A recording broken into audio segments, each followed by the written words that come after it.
Pernahkah Anda merasakan sesuatu yang sangat licin, menyerupai jalinan rambut yang sangat panjang, tiba-tiba melilit pergelangan kaki Anda saat sedang berenang di sungai? Di bawah megahnya jembatan Ampera yang membelah kota Palembang, terdapat sebuah rahasia purba yang telah menelan ribuan nyawa sejak zaman kerajaan. Penduduk lokal menyebutnya Antu Banyu. Ia bukan sekedar hantu air yang menenggelamkan korbannya. Kengerian sesungguhnya terletak pada kondisi raga yang ia tinggalkan. Setiap korban yang ditarik oleh Antu Banyu akan ditemukan beberapa hari kemudian dengan kondisi tulang punggung yang patah melingkar, seolah-olah tubuh mereka telah dipaksa mengikuti pola pusaran air yang mematikan. Malam ini, kita akan mengikuti perjalanan Rizal, seorang pemuda yang terlalu sombong untuk percaya pada mitos, hingga ia menyadari bahwa rambut yang melilit lehernya di dasar Sungai Musi tidak memiliki ujung. Sebelum kita masuk ke bagian di mana Rizal melihat wajah asli sang Antu Banyu yang membengkak tanpa hidung dan bibir, coba perhatikan permukaan air di dekat Anda. Apakah ada riak kecil yang muncul secara tiba-tiba tanpa ada angin yang berhembus? Tulis di kolom komentar, "Salam sungai," sebagai doa agar kita selalu dijauhkan dari tarikan dingin alam sebelah.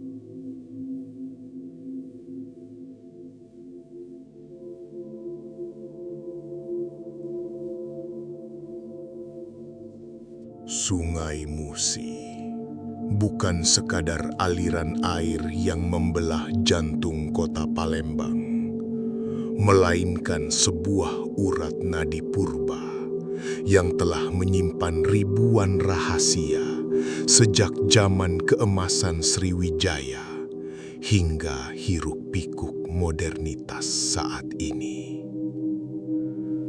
Di bawah bayang-bayang megah jembatan Ampera yang berdiri angkuh dengan rona merahnya, air sungai yang berwarna coklat pekat itu tampak mengalir dengan tenang.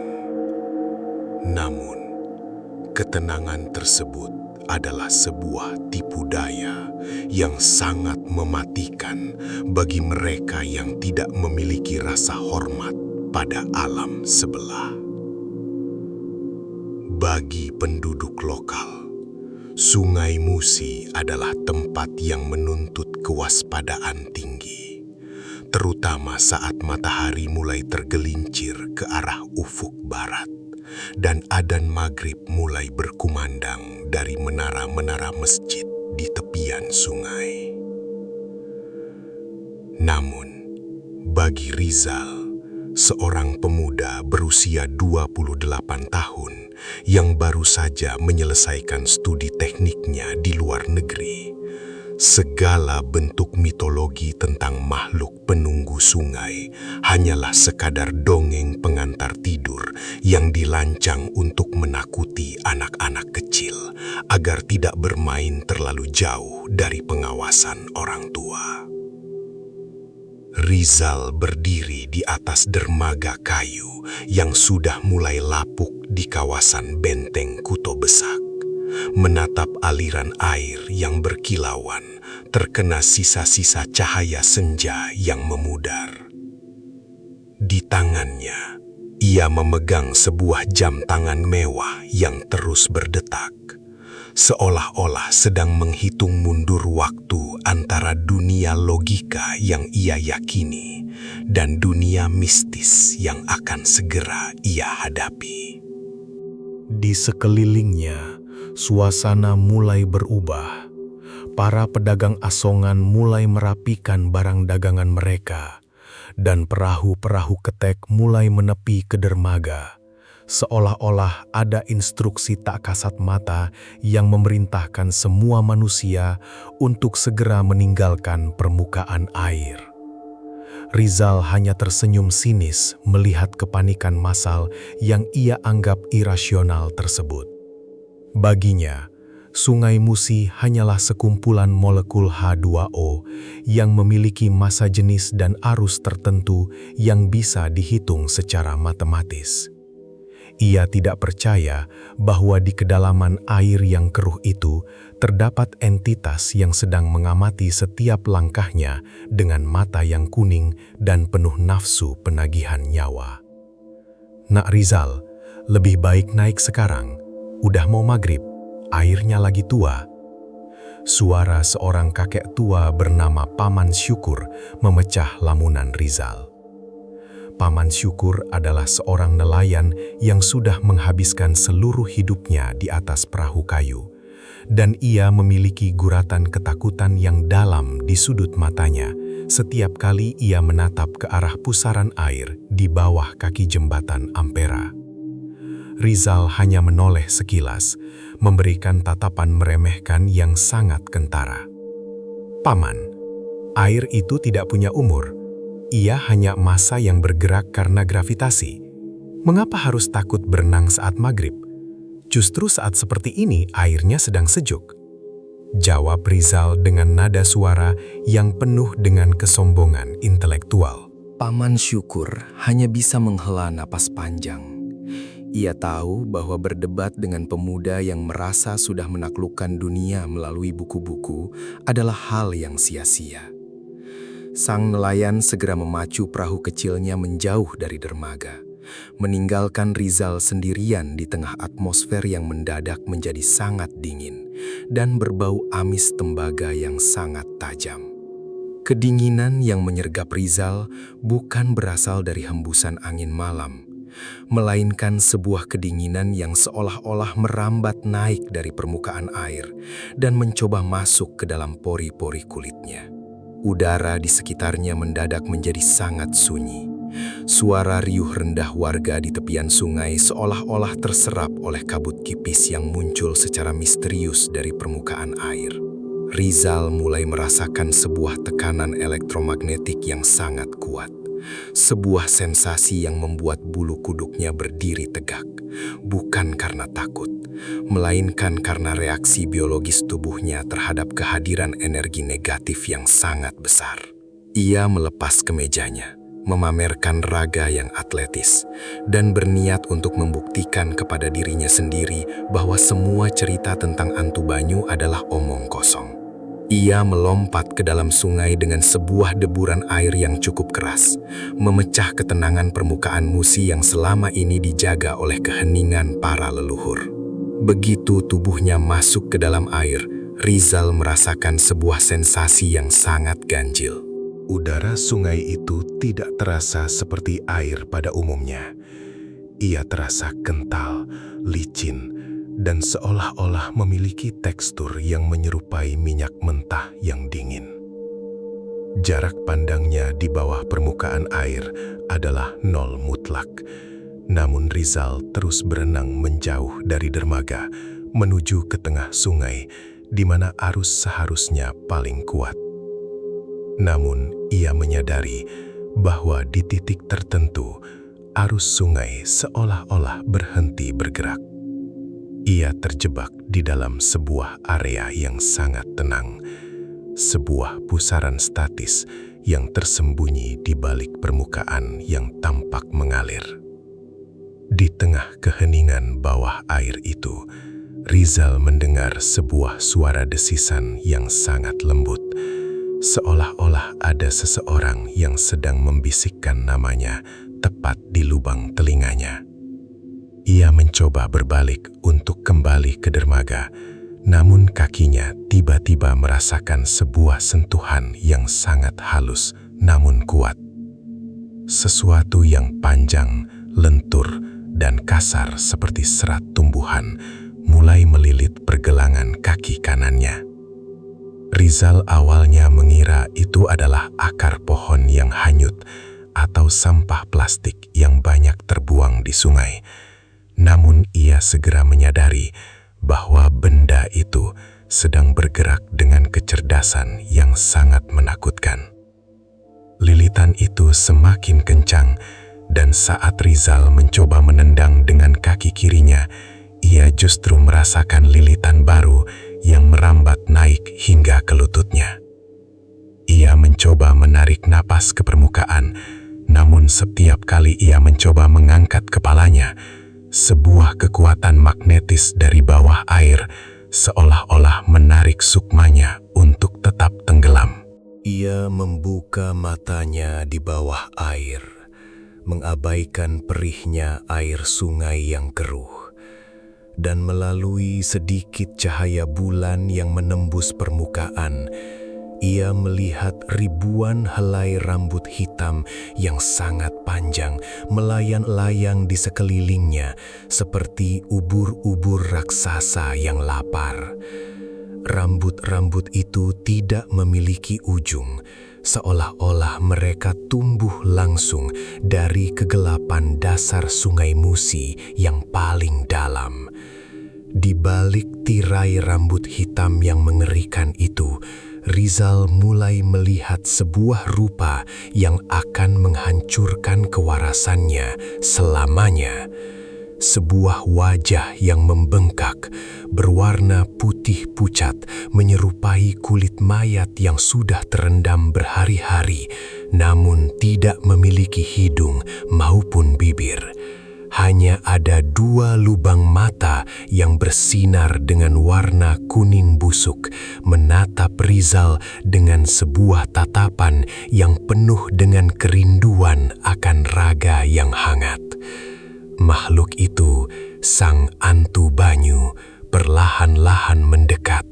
Gerakannya sangat halus, menyerupai tarian di dalam air. Rizal mencoba berteriak, namun mulutnya hanya mengeluarkan gelembung-gelembung udara yang segera ditelan oleh kegelapan air. Ia merasakan tangan makhluk itu, tangan yang panjang dengan selaput di antara jemarinya yang berkuku tajam, mulai meraba tulang punggungnya dengan penuh kelembutan yang sangat mematikan.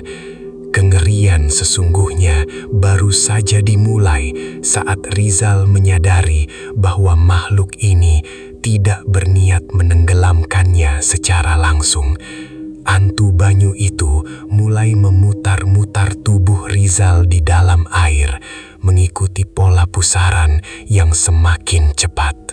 Rizal merasakan tulang-tulangnya mulai mengeluarkan suara derit yang menyakitkan, seolah-olah sendi-sendinya sedang dipaksa untuk melampaui batas elastisitas manusia. Lilitan rambut makhluk itu kini sudah mencapai leher Rizal, menarik kepalanya ke arah belakang, hingga ia bisa melihat permukaan air yang semakin menjauh. Ia menyadari bahwa makhluk ini sedang melakukan ritual pemujaan tulang, sebuah tradisi jahanam di mana setiap korbannya akan diubah menjadi lingkaran sempurna untuk dijadikan kursi bagi sang makhluk di dasar sungai. Kesombongan Rizal kini telah lenyap sepenuhnya, digantikan oleh keputusasaan yang absolut saat ia menyadari bahwa di bawah megahnya Ampera, ia hanyalah sepotong daging yang sedang dipersiapkan untuk menjadi bagian dari peradaban maut Sungai Musi yang tak pernah berakhir. Kedinginan yang menyergap raga Rizal saat ini bukan lagi sekadar kedinginan air sungai biasa, melainkan sebuah suhu ekstrim yang seolah-olah berasal dari zaman es yang terperangkap di dasar bumi. Di bawah permukaan Sungai Musi yang keruh, gravitasi seolah-olah kehilangan hukum-hukum fisika yang selama ini Rizal pelajari di bangku kuliah. Ia merasa tubuhnya tidak lagi mengapung, melainkan ditarik secara vertikal oleh ribuan tangan tak kasat mata yang tersembunyi di balik kegelapan air. Setiap kali ia mencoba menggerakkan lengannya untuk melakukan gerakan renang penyelamatan diri, air di sekelilingnya mendadak menjadi sangat padat, menyerupai tekstur jeli yang lengket dan berat.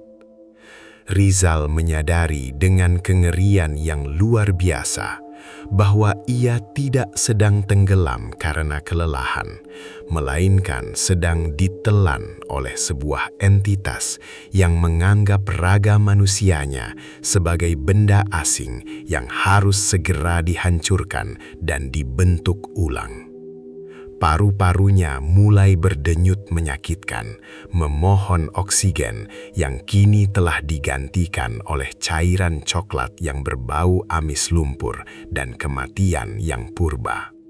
Makhluk itu, sang Antu Banyu, kini berada tepat di depan wajah Rizal.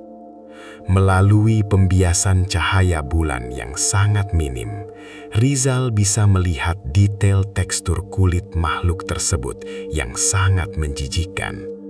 Kulitnya tidak bersisik seperti ikan, melainkan tampak seperti lapisan lemak manusia yang sudah membusuk dan jenuh oleh air. Dengan pori-pori besar yang terus mengeluarkan lendir berwarna kehijauan. Rambut hitam panjang yang melilit tubuh Rizal ternyata bukan sekadar rambut. Setiap helainya memiliki kemampuan untuk bergerak secara mandiri, seperti tentakel mikroskopis yang memiliki ribuan kait kecil di ujungnya. Kait-kait itu mulai merobek lapisan epidermis kulit Rizal, menghisap panas tubuhnya secara perlahan namun pasti. Rizal mencoba memejamkan mata, berharap semua ini hanyalah mimpi buruk akibat delusi hipoksia. Namun rasa perih yang menusuk-nusuk di seluruh permukaan kulitnya adalah bukti nyata bahwa ia sedang berada di ambang batas kematian yang sangat personal dan mengerikan.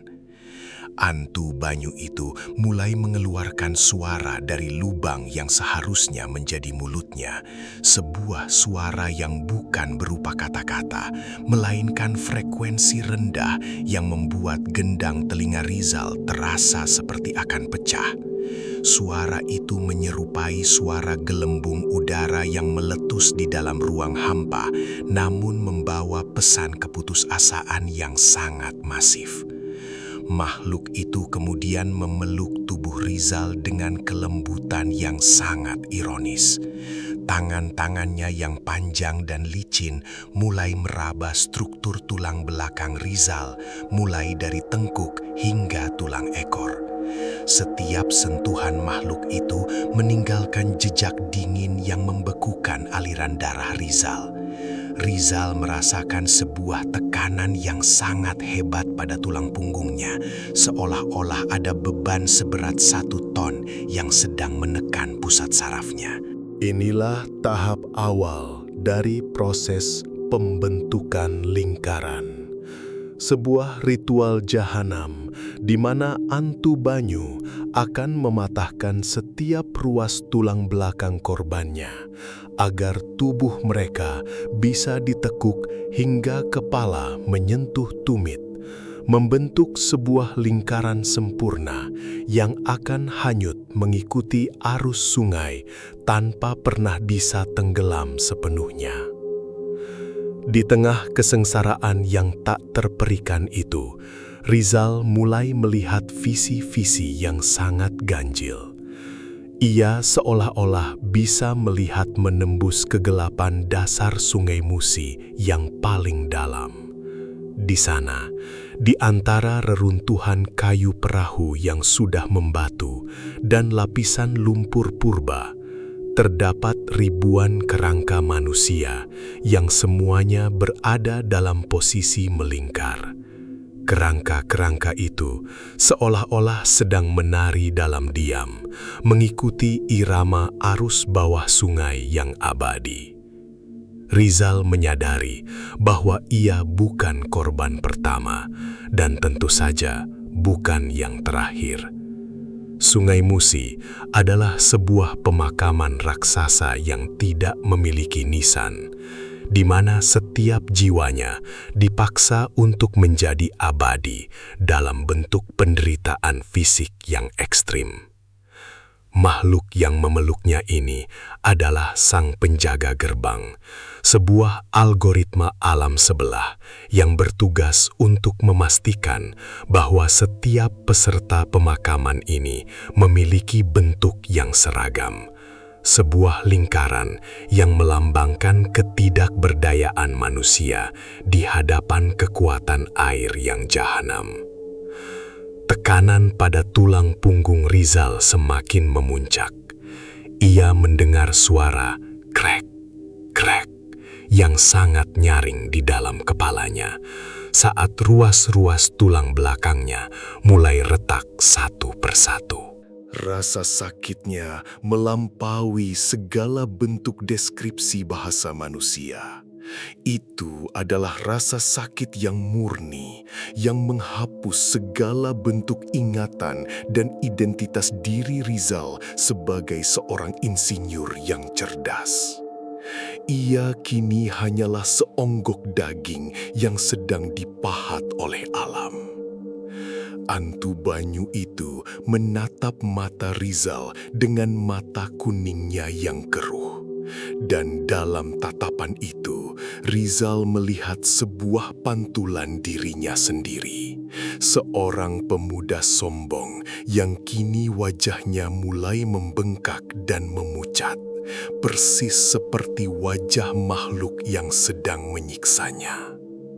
Sebuah pemikiran mengerikan muncul di benak Rizal. Apakah Antu Banyu ini dulunya juga seorang manusia yang sombong seperti dirinya, yang kemudian dikutuk untuk terus mencari pengganti agar ia bisa melepaskan diri dari tugas menjaga sungai? Tiba-tiba, sebuah pusaran air yang sangat kuat terbentuk di bawah mereka. Pusaran ini tidak membawa mereka ke permukaan, melainkan menarik mereka lebih dalam menuju sebuah lubang hitam di dasar sungai yang tampak seperti mulut raksasa yang sedang menganga. Di dalam lubang itu, Rizal melihat cahaya kuning remang-remang yang berasal dari ribuan kunang-kunang air yang bercahaya. Cahaya itu menerangi sebuah ruangan bawah air yang sangat luas, yang dinding-dindingnya terbuat dari jalinan rambut hitam yang sangat tebal. Ini adalah sarang sang Antu Banyu, sebuah tempat yang tidak pernah tersentuh oleh hukum cahaya matahari maupun hukum gravitasi bumi.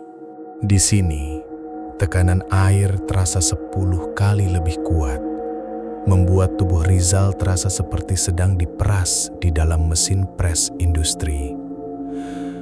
Makhluk itu melepaskan pelukannya sejenak, membiarkan tubuh Rizal melayang di tengah-tengah sarang rambut tersebut. Namun lilitan rambut di pergelangan kakinya tetap terkunci rapat, sebagai rantai yang tak mungkin dipatahkan oleh kekuatan otot manusia. Rizal mencoba mencari celah untuk melarikan diri. Namun setiap kali ia bergerak, ribuan helai rambut dari dinding sarang tersebut akan bergerak mendekat, seolah-olah mereka memiliki indera penciuman terhadap gerakan. Ia melihat di sudut ruangan terdapat beberapa tubuh manusia yang tampak masih segar.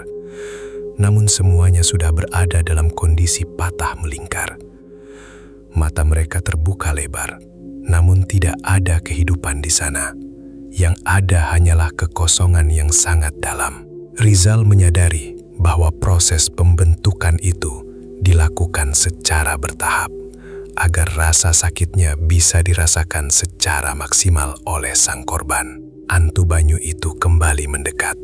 Kali ini ia membawa sebuah benda yang tampak seperti duri ikan raksasa yang sangat tajam. Makhluk itu mulai menusukkan duri tersebut ke titik-titik saraf di sepanjang punggung Rizal.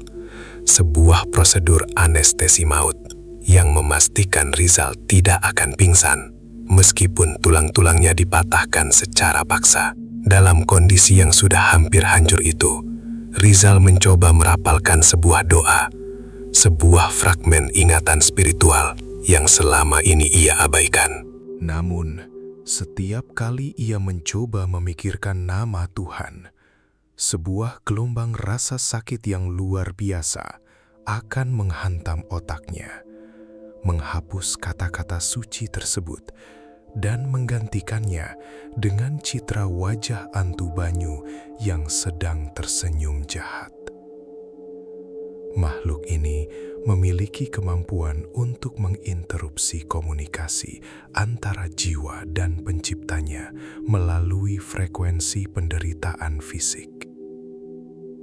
Rizal menyadari bahwa ia telah benar-benar terisolasi dari segala bentuk pertolongan.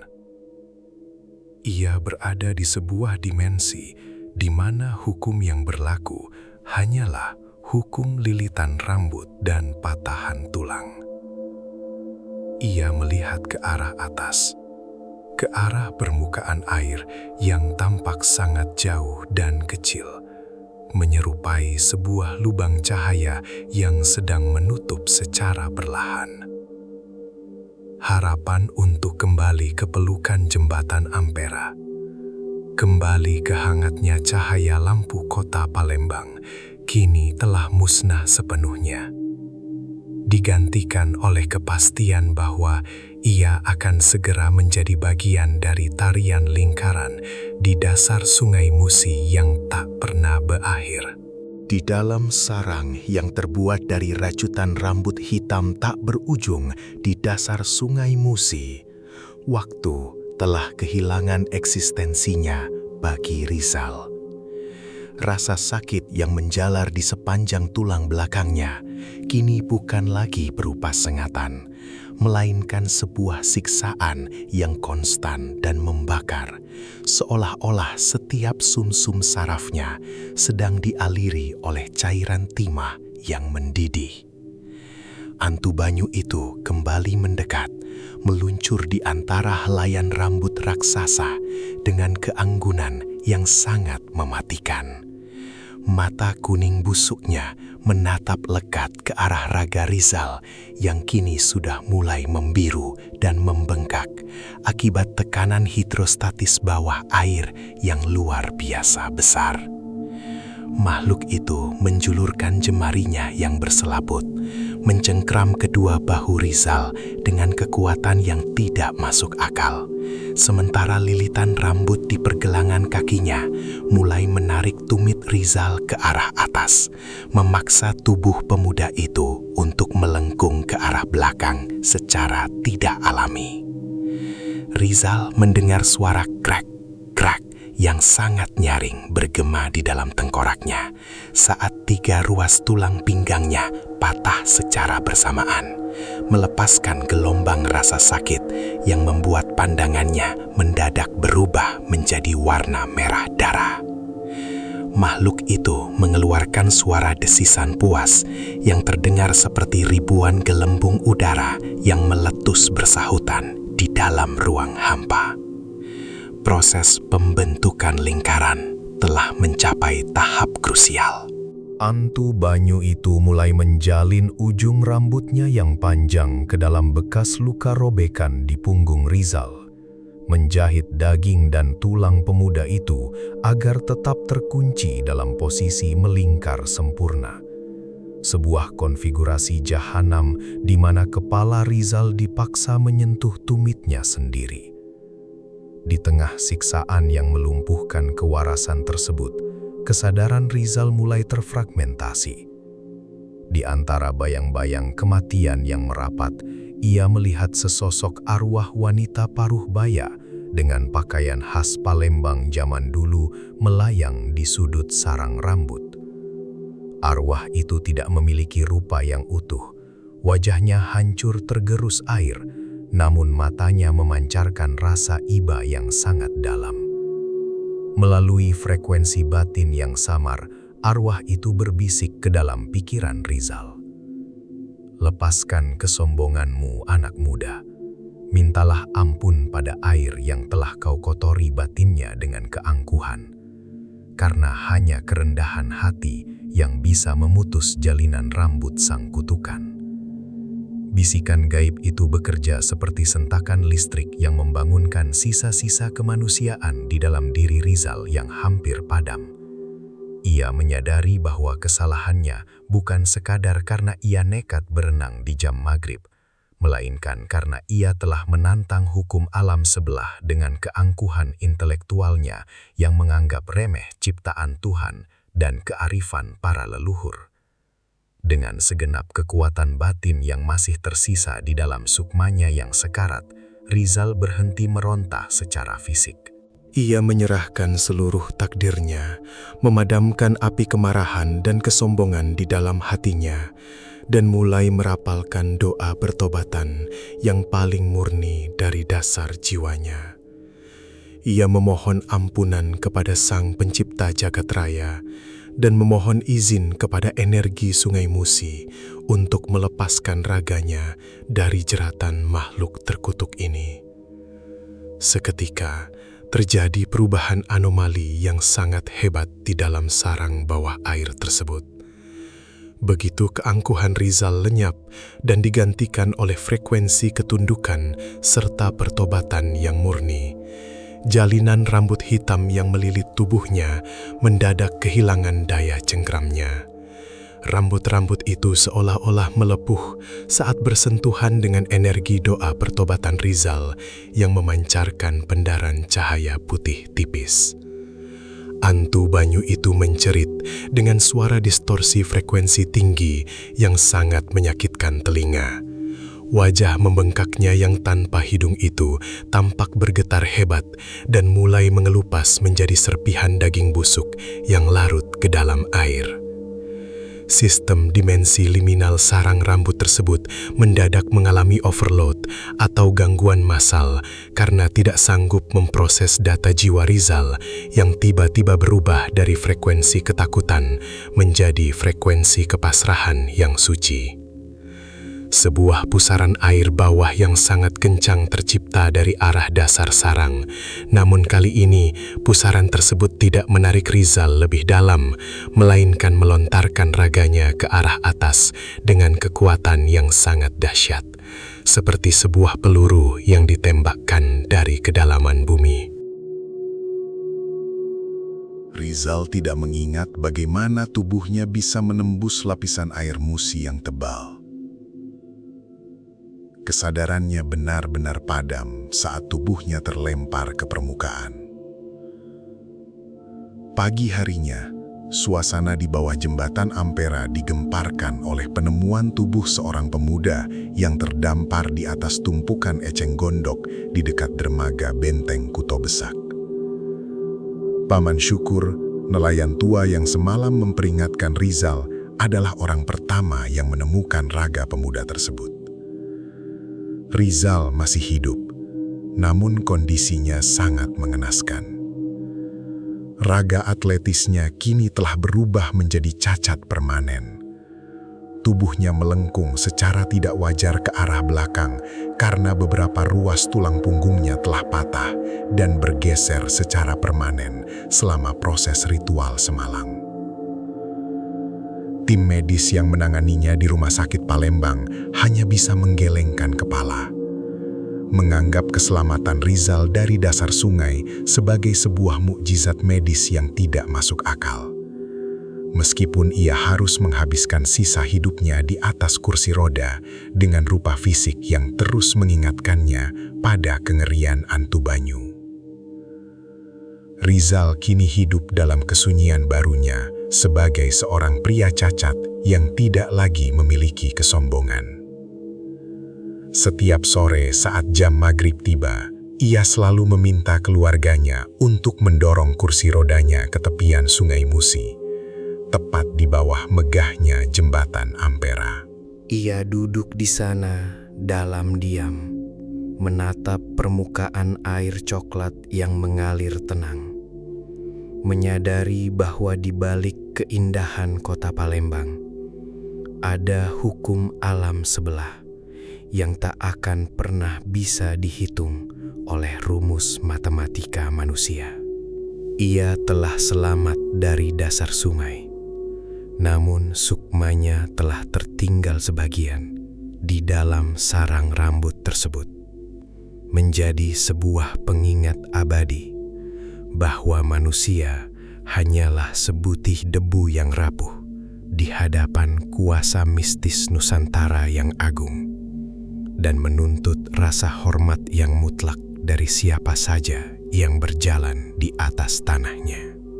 Para sahabat penjelajah misteri dan sahabat kisah alam sebelah. Akhir dari perjalanan Rizal di dasar Sungai Musi adalah sebuah tamparan keras bagi kita semua yang seringkali merasa terlalu pintar dan sombong di hadapan hukum-hukum alam yang tak terlihat. Hantu banyu bukan sekadar hantu air yang mencari mangsa karena lapar, melainkan sebuah manifestasi dari keseimbangan alam sebelah yang akan mematahkan siapa saja yang berani menantang wilayah kekuasaan mereka dengan keangkuhan dan kesombongan batin. Jangan pernah menganggap remeh larangan para tetua. Jangan pernah menantang waktu-waktu sakral seperti maghrib di tempat-tempat yang memiliki sejarah mistis yang tebal. Karena di saat Anda merasa paling kuat dan paling rasional, disitulah alam sebelah akan menunjukkan bahwa raga dan logika manusia hanyalah sebuah rapuhan yang sangat mudah dihancuhkan dan dibentuk ulang menjadi lingkaran ketidakberdayaan. Hargailah air, hargailah sungai, dan hargailah setiap kearifan lokal tempat Anda berpijak. Karena itulah pagar batin sejati yang akan menjaga keselamatan nyawa Anda. Tetaplah waspada saat Anda berada di tepian perairan Nusantara. Jika Anda melihat sebuah pusaran air yang muncul secara ganjil tanpa ada hembusan angin, atau jika Anda merasakan ada sesuatu yang lembut menyerupai helai rambut melilit kaki Anda saat berenang, segeralah naik ke daratan dan tundukkan kepala Anda dalam doa. Jangan biarkan kesombongan membuat Anda menjadi korban berikutnya yang ditemukan dalam kondisi tulang punggung yang patah melingkar di dasar sungai yang sunyi. Saya pamit dari riak tenang Sungai Musi di bawah bayang-bayang Ampera malam ini. Sampai jumpa di kisah berikutnya, di mana batas antara riak air yang tenang dan jeritan makhluk penghisap sukma hanya setipis layar kaca yang Anda sentuh setiap hari. Selamat malam dan tetaplah